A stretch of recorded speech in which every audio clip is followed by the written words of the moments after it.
मुझे वहां जाने पर मजबूर मत करो, उसे खाना पकाने के लिए मजबूर मत करो, उसे यहाँ आने के लिए मजबूर मत करो, मुझे सच बोलने पर मजबूर मत करो। इन जुमलों को गौर से देखो। ऐसे जुमले हम अपने डे टू डे लाइफ यानी रोज़मर्रा ज़िंदगी में ज़रूर बोलते या सुनते हैं दूसरों से। ऐसे जुमले हमें रोज़ बोलने या सुनने को मिलते हैं अपने डे टू डे लाइफ में। इन जुमलों में हम कह रहे हैं मजबूर मत करो, यानी हर सेंटेंस में मजबूर मत करो कॉमन मुश्तरक है जो बार बार रिपीट हो रहा है हर सेंटेंस में। इसके लिए आपको यूज करना होगा इंग्लिश में don't force. Don't force mean मजबूर मत करो। आइए कंप्लीट स्ट्रक्चर देखते हैं। Let me explain. Don't force plus object pronoun यानी me, us, you, him, her, them plus to plus V1 यानी first form of verb plus other words. यही वो फार्मूला है जिसकी मदद से आप भी सीख सकते हैं ऐसे जुमले अंग्रेजी जुबान में आसानी से। That can be really helpful for you. आगे डिटेल से समझाता हूँ मिसालों से। Here are some example for better understanding, so make sure to watch this video till to end. इस वीडियो को स्किप मत करना। अच्छी तरह समझने के लिए इस वीडियो को आखिर तक ज़रूर देखना। मुझे वहाँ जाने पर मजबूर मत करो। Don't force me to go there. Don't force me to go there. Me ये ऑब्जेक्ट प्रोनाउन है, उसे खाना पकाने के लिए मजबूर मत करो। Don't force her to cook. Don't force her to cook. Next example for better understanding, उसे यहाँ आने के लिए मजबूर मत करो। Don't force him to come here. Don't force him to come here. मुझे सच बोलने पर मजबूर मत करो। Don't force me to tell the truth. Don't force me to tell the truth. और आखिर में ये सेंटेंस आपके लिए कमेंट सेक्शन में इसका जवाब ज़रूर देना। उसे पढ़ने के लिए मजबूर मत करो।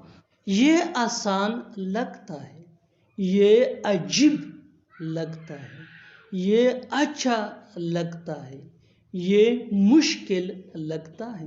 इन जुमलों को गौर से देखो। ऐसे जुमले हम अपने डे टू डे लाइफ यानी रोज़मर्रा ज़िंदगी में ज़रूर बोलते या सुनते हैं दूसरों से। ऐसे जुमले हमें रोज़ बोलने या सुनने को मिलते हैं अपने डे टू डे लाइफ। इन जुमलों के लिए इंग्लिश का ये स्ट्रक्चर यूज होता है लेट मी एक्सप्लेन।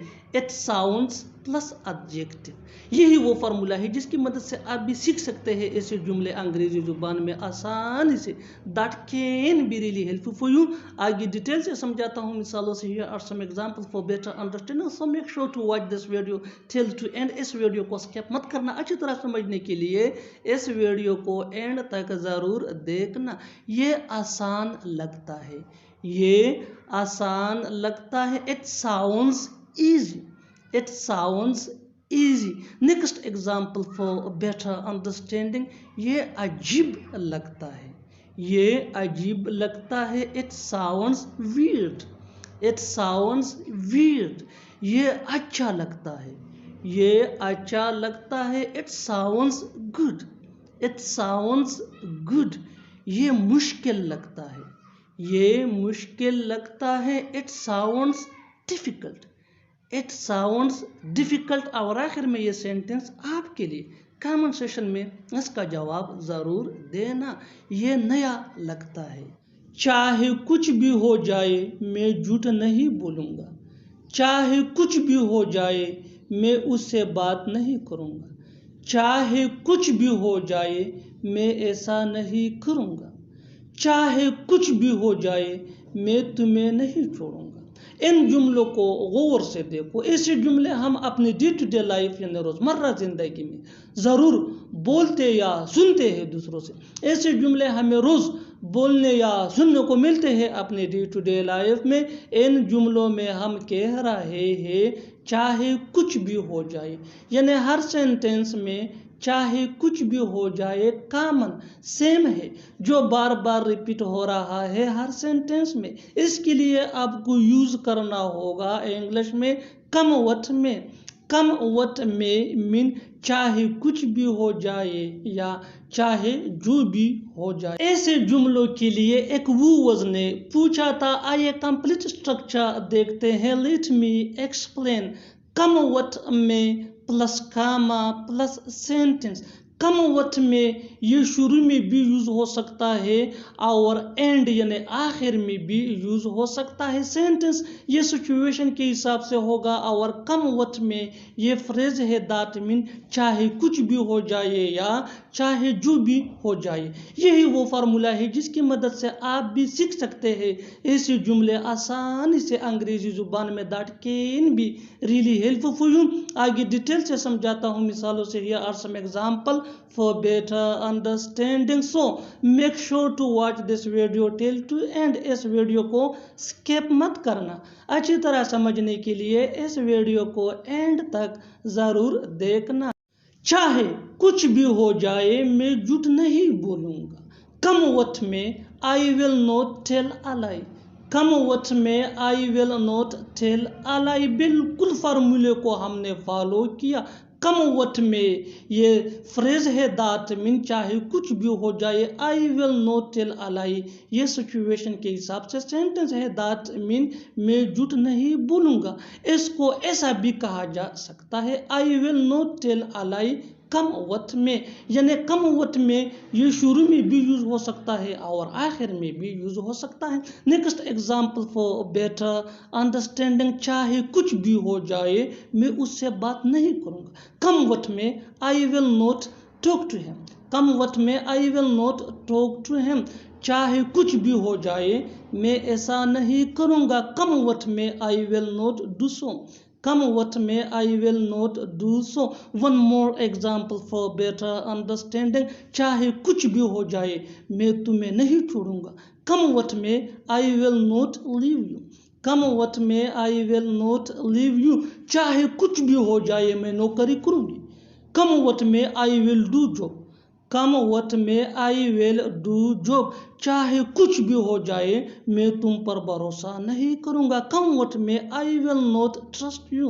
कम वक्त में I will not trust you. और आखिर में ये सेंटेंस आपके लिए कमेंट सेक्शन में इसका जवाब जरूर देना। चाहे कुछ भी हो जाए मैं वहां जाऊंगा। उससे मिलकर मैं खुश नहीं था। मैं खाना खाकर आया हूँ। वो झूठ बोलकर यहाँ आया है।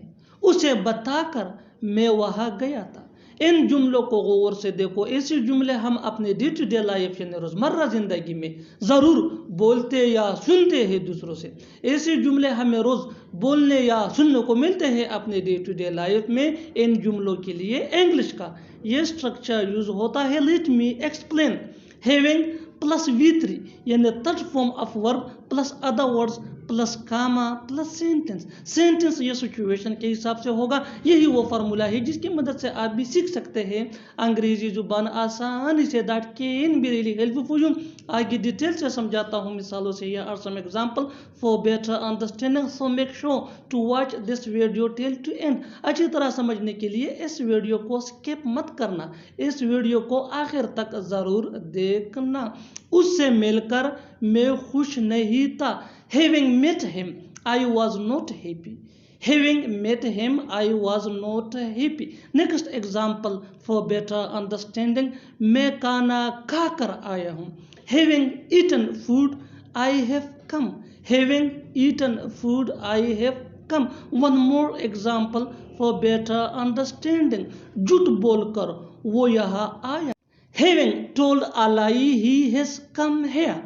Having told a lie, he has come here. Next example for better understanding. उसे बताकर मैं वहाँ गया था। Having told him, I went there. Having told him, I went there. और आखिर में ये सेंटेंस आपके लिए कमेंट सेक्शन में इसका जवाब जरूर देना। काम पूरा करके वो घर गया था। काम पूरा करके वो घर गया था। Subscribe to English PS for more advance English sentence structure. Thanks ma'am.